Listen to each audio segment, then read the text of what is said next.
Almost 5 months before their son was born, Drew and Teresa already knew something was wrong with their baby. Ultrasounds showed a shadow, so Teresa was monitored once a week, then twice a week before getting a clear diagnosis.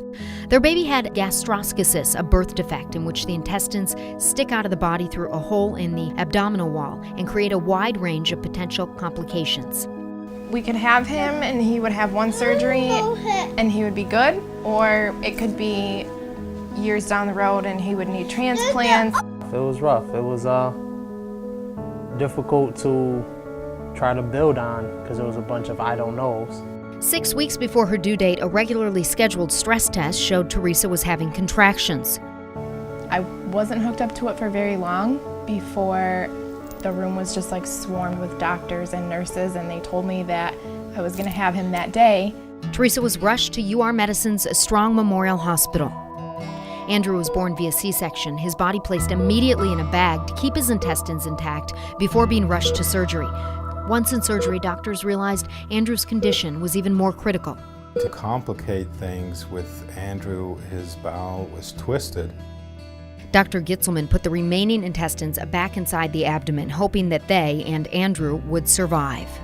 As a father, I was just, hoping that my son would make it. A lot of faith in God and the surgeon and doing what they have to do to bring my boy home. Dr. Gitzelman also found that the baby was suffering from short bowel syndrome. He started off with 25 centimeters of small bowel.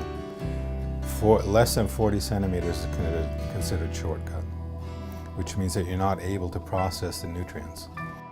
Andrew's doctors would start a series of complicated procedures, some never tried before, that they hoped would grow the short bowel on its own.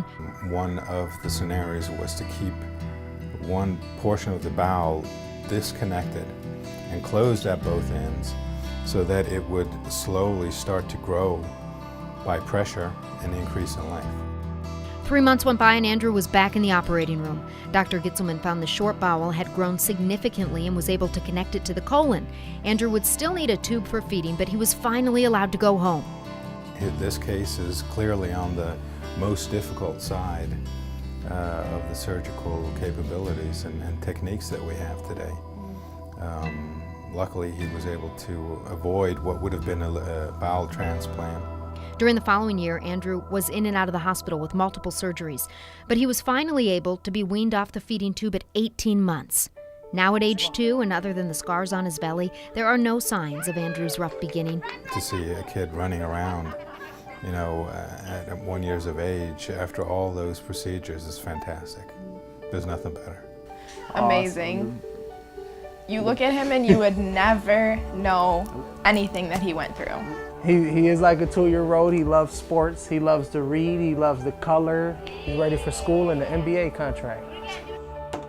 For Drew and Teresa, they still have a difficult time expressing their thanks to doctors, nurses, and staff at Golisano Children's Hospital. You have to put a great amount of trust into everything that they do, because honestly, they have your child's life in their hands, but no matter what, you trust that they're going to do what's best for him, which they did. And because of everything that they did, we have a happy, healthy, crazy 2-year-old now.